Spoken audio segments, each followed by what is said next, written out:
Okay, ladies and gentlemen, another reaction for all of you on Thursday. We have finally made it to being able to react to new chapters of Kaiju number 8. And after looking through Viz, it looks like we're going to be going on a break from this chapter. So let's go ahead and get started, shall we?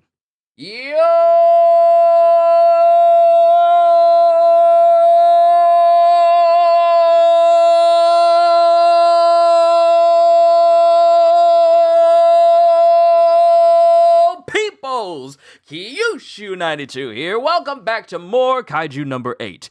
In the last chapter that we got, Kafka and company were basically just owning the Meireki.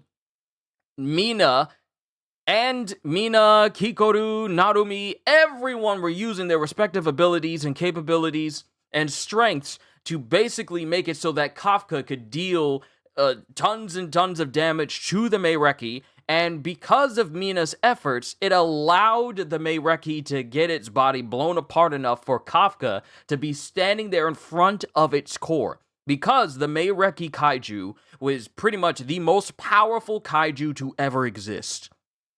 And despite Kafka's new evolved form, he wasn't able to get too close to it because the Meireki would do its best to keep Kafka away. Until the efforts of everyone have allowed Kafka the opportunity to basically get to its core, where it looks like Kafka's preparing to bring this thing down. So let's see what happens.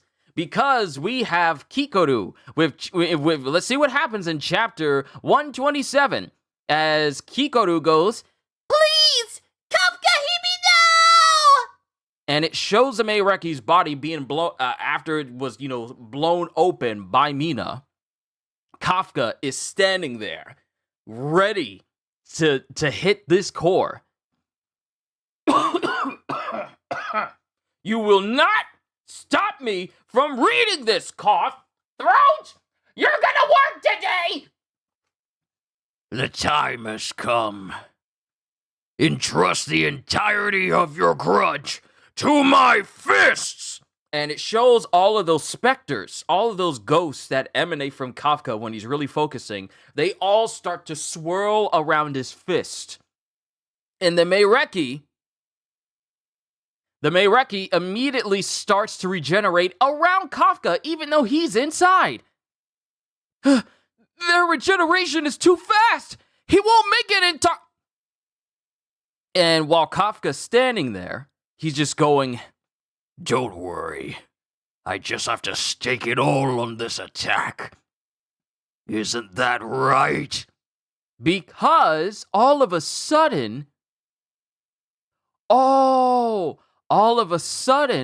the rest of the Meireki is frozen before it can enclose around Kafka. Is this Ichikawa?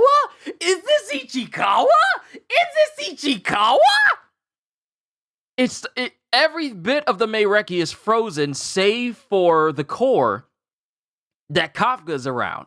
And Okonogi's shocked, Itami is shocked, Kikoru is falling out of the air because she's tired. And then it cuts to a person in a far distance on a building with his blades in the air as Kafka's building up power. And then Kafka continues with, "Isn't that right, partner?" And it's Ichikawa! Bro showed up and showed out! "Seal the deal, sir!" And then Kafka goes.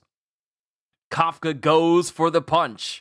And you see the force behind his punch. And he hits, and mind you, the Meireki has put a personal shield around its core, but we see some of it fly off the back end from the other side of the core, because Kafka's punching with all his might. Then we show Kafka standing there, alongside his child self. And he's talking to his child self. "This isn't the future I expected." And then it has a memory of Kafka speaking to Mina when they were kids. "We'll just see which of us becomes the cooler officer." But if I can square this nut away nice and neat, it'll be pretty darn cool, wouldn't it? And then Kid Kafka just looks at him going, Yeah. Let's punch right through! and it shows Kafka, and it shows Kid Kafka running. It shows Kid Kafka running, and then Kid Kafka turns into, Teen Kafka. Teen Kafka turns into young adult Kafka. Young adult turns into full adult Kafka. Full adult Kafka turns into Officer Kafka. And then it shows Kafka preparing to punch the Meireki's core, while the Meireki tries to create a smaller body immediately in front of Kafka and tries to go for a punch. And in that instance, Kafka's punch lands. And all we get is a resounding shockwave emanating from the back of the Meireki. The Meireki's little mini body it tried to use to take out Kafka is shown blowing apart in the air, along with its personal shield, just shards of the shield falling around it.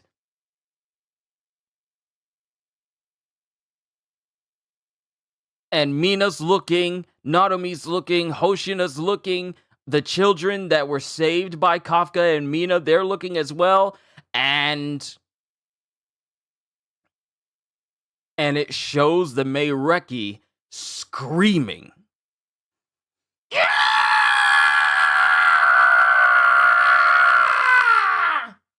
It just shows the Meireki screaming. That's the end of the chapter. That was fast. Qushu, time to hydrate and stretch, drink some water and loosen up. Bruh, this thing is supposed to be on like a 45-minute timer. But that's the end of the chapter. That thing isn't supposed to pop up until 45 minutes. Yeah, that's the end of the chapter already. Kafka has destroyed the core of the Meireki, the most powerful kaiju to ever exist. And not only that, but all of the mouths of the Meireki are just screaming out. And it shows some teeth falling out of the Meireki as well. And now we're going on break. We're going on break after this chapter. Okay. So now I get to talk about this chapter. So, and it'll be fast. Wow. It hasn't even been 10 minutes. It hasn't even been 10 minutes, and I'm already getting started on it. Wow, that didn't take long at all. How many pages was this? I guess I was much better on describing everything than I thought I was. We were able to just get through it. Quickly. Yeah, Kafka has basically destroyed the core of the Meireki, its main core, not the many cores of kaiju that it had throughout its entire body that Kikoru had to really focus to find, but really the main core of its body that was shielded. Kafka destroyed it, and it shows the Meireki screaming out in pain as it looks like it's starting to break apart and dissipate. And it's just screaming out loud to the point where it's actually shaking all the buildings. But yeah, the Meireki's been destroyed. So now my question is, like, where do we go from here? We're going on break from this chapter. The Meireki's core has been destroyed. Hold on. Let me do this. Kaiju number 8, 127. I wonder if there's a description out already. This was a much more action-focused chapter rather than dialogue-focused. Yeah, that's the reason why we was able to get through it.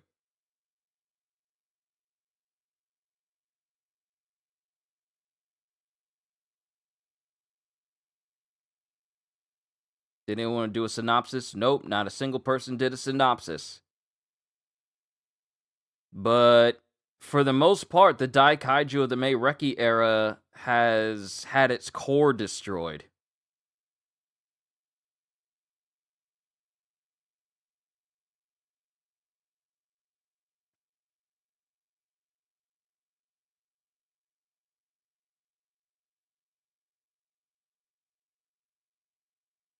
Yeah, the core of the Meireki has apparently been destroyed now. Now, I wonder what other people are saying.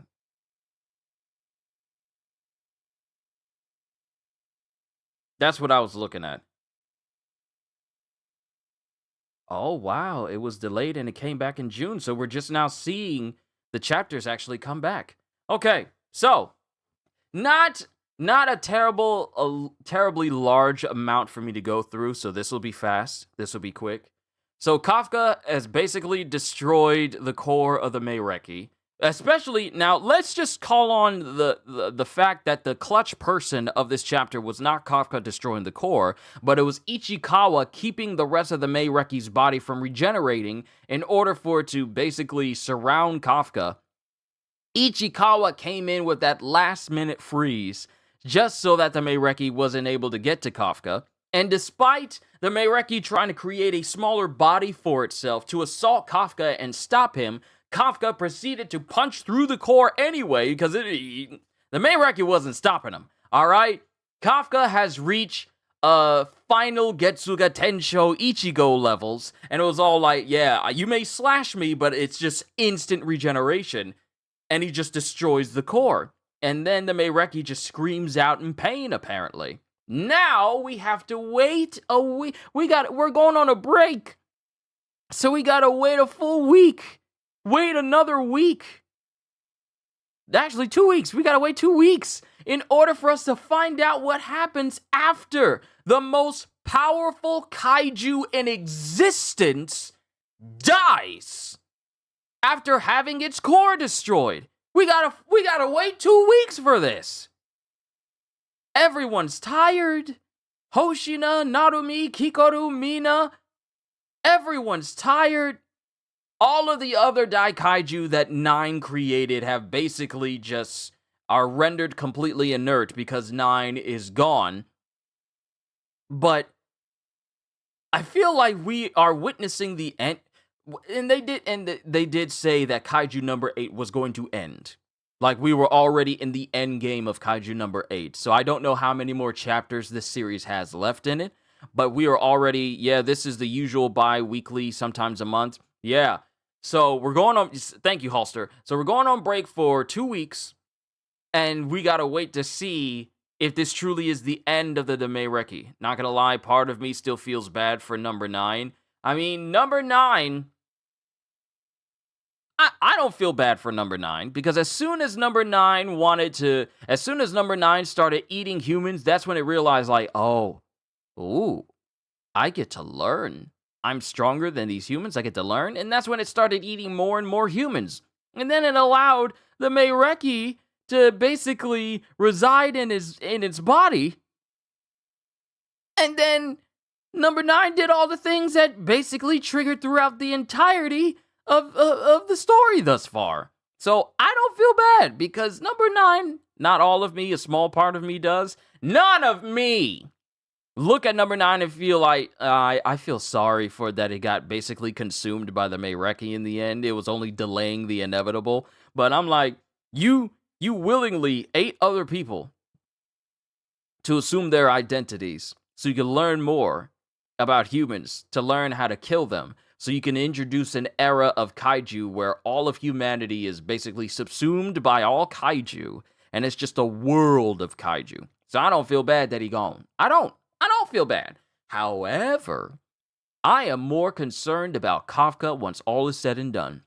Because remember, he traded in his heart for a core, so he no longer has a human heart anymore, which means that form he's in is pretty much, for as far as we know, permanent. He won't be able to enjoy life as a normal human being anymore, as far as we can see. So once all is said and done, all the kaiju have been basically taken down. What is next for Kafka? So that's my question, and I'm going to have to think about that for the rest of this week. Well, not just the rest of this week, but also next week as well, because we're not getting another chapter until like the week after next. All I know is we have seen the end of the most powerful kaiju in existence, and Kafka didn't even really break a sweat. Let that sink in. He may have been kept at bay, but there was nothing to actively keep him from pressing. There was nothing that was, physically debilitating him. Even though he got slashed multiple times, he would just instantly regenerate like it was nothing at all. Literally nothing at all.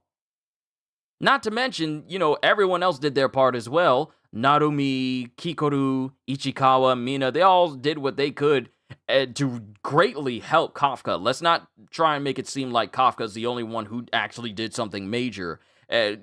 Everyone else, all of the captains and Kikoru, everyone who pitched in did a great job of giving Kafka this opportunity to destroy the core of this one kaiju that the kaiju that basically resides within Kafka has been fighting against for like hundreds of years. All that hatred and regret and anger, all of that. Now, the object of the ire of all those samurai who fought against the Meireki during the Meireki era, they can finally rest in peace knowing that their long-lived foe is finally dead. Everyone that died to it has officially been avenged. But I will solidify on that statement once we see that the Meireki no longer lives completely. Because while its main core is destroyed, I really want to know why it's screaming out loud the way it is. So we'll have to see next week. Overall, this was a very good chapter, and we may well have seen the end of the most powerful kaiju in existence, all thanks to all the members of the Japanese Defense Force. Good chapter. Very good chapter. But I'm done, ladies and gentlemen. I don't want to keep you here any longer than I already have. This was a good chapter of Kaiju number 8, with a good final attack against the strongest foe this series has ever seen. And now we get to see where the story goes from here before it wraps up. Because I honestly feel like we don't have many chapters left. I don't know exactly, but I feel like after the Meireki's gone, there's no greater threats. There's no greater threats after the Meireki. After that whole entire backstory we got from 9, and of Kafka looking in the back in the history of the flying kaiju creature that is in his body, after seeing all of that history, where else do you go? But we'll have to see. New chapter's out? Yes, it's already out. It was out when I was reading the beginning after the end like a little while ago. But yeah, the chapter's already out. It's a good chapter. I'm not going to talk about it. I'm not going to talk too much about it so that way you can read it for yourself. But I'm done, ladies and gentlemen. Thank you for tuning in for today's reactions of the beginning after the end and Kaiju number 8. Like I said, we're going on break with Kaiju number 8 for the next... we're going on break next week for the next chapter. So look forward to the next one. They can probably make a spin-off about America. So what is it going to be? My Kaiju Academia? But we'll have to see. We'll have to see how the story goes from here. But there's a whole world of possibilities. Yeah, there is. But it's all up to the author if they want to continue the world of Kaiju number 8 after its biggest threat is gone. You don't want to turn this into a Boruto situation where it's all like, oh, the threats that you saw in the original run, yeah, it's nothing to the threats we have right now. Also, we're just going to overlook some of the greatest characters from the original series to introduce a new generation. Enjoy! So we'll have to see. But I am not going to hold my breath for like a sequel series after Kaiju number 8 is done. But I'm done. Time for me to rest a little while, and then we start to mess with my Switch 2. Hope you all enjoyed. Can't wait to see you all in my next video. Like, comment, and subscribe if you haven't already. Wait, like, comment, and subscribe if you haven't already. Sometimes I be forgetting my outro sometimes. You'll have to forgive me. Like, comment, and subscribe if you haven't already, because I am always looking forward to entertaining you. And be nuz. Not because, be nuz. And because I know you're coming back anyway. So have a fantastic day. And once again, as always, later, peoples.